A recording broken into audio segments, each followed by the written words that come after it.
everyone, this is a tutorial for how to work the Turkish cast on. Now I've got slightly larger needles and thicker yarn just so that you can see as clearly as possible what it is that I'm doing.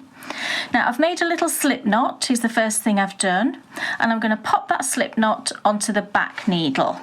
I've got my needles side by side, so one in front of the other, and I'm putting it onto the back needle. Just pull that to snug it up. Now what I'm going to do is I'm going to wrap my yarn around both of the needles, and you need to do half as many wraps as you want stitches cast on. So in this example I need 8 stitches cast on, so I need to wrap my yarn 4 times, and that will give me 4 stitches on the top and 4 on the bottom. So what I'm going to do is I'm going to take my yarn, put my tail out of the way, and now I'm going to wrap it from the bottom needle up to the top 4 times. So 1, 2, 3, 4, and just kind of snug them up. And now I'm going to turn my needles around so they're facing in the other direction, and I'm keeping hold of that working yarn just there. So now what I'm going to do is I'm going to pull out this bottom, what is effectively this sort of bottom needle here, the one that's got the slip knot on it, and I'm going to knit the 4 stitches on the other needle. So I'm going to pull this out. Now at the moment my yarn's in my left hand, but I'm going to change that over once I've got my needle into that first stitch. So just pop that yarn into your right hand. Okay, and then wrap quite tight for this first stitch so we don't get any holes. 1, 2, 3, and 4.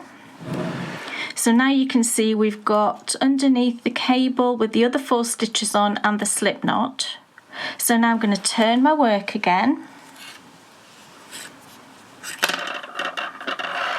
and then at the same time I'm going to pop my working yarn to the back so that it's in the right position. Put those stitches that are now on the bottom back onto this needle. So now what we've got sort of looking at us here from underneath is we've got the slip knot here, and then this is going to be the inside of your sock here, and what's on the other side will be the outside. So what I need to do is I've got to take that slip knot off because we don't need that anymore. And when I take it off, what I'm going to do is make sure that I grab this tail end and just bring it over and hold on to it with my left thumb. So I'm going to slip it off and then pull that yarn across, grab hold of it, and we're all ready to knit the other 4 stitches.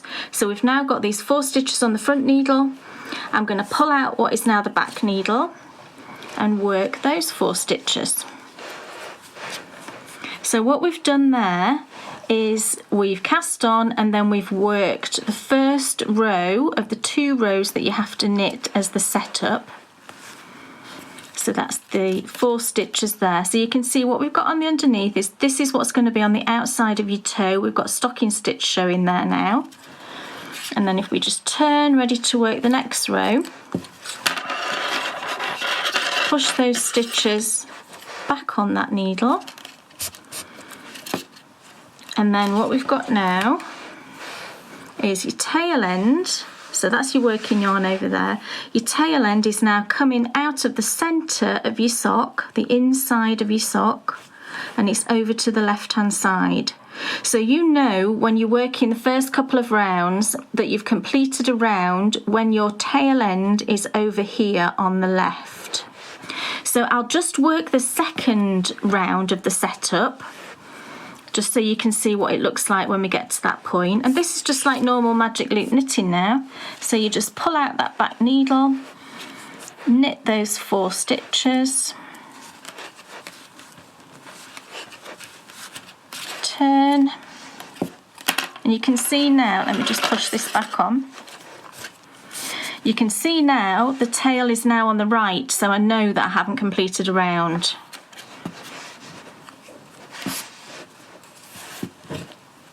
So just pull out the back needle again, and work across those 4 stitches.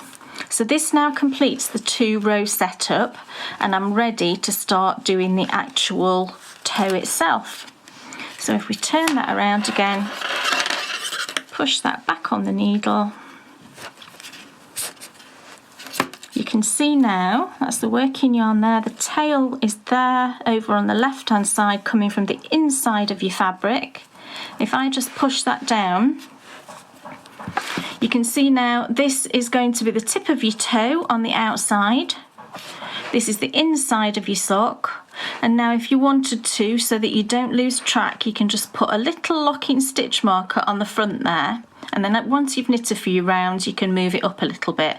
But just in case you're worried about not knowing where to start your round, that's what you can do. So there you go.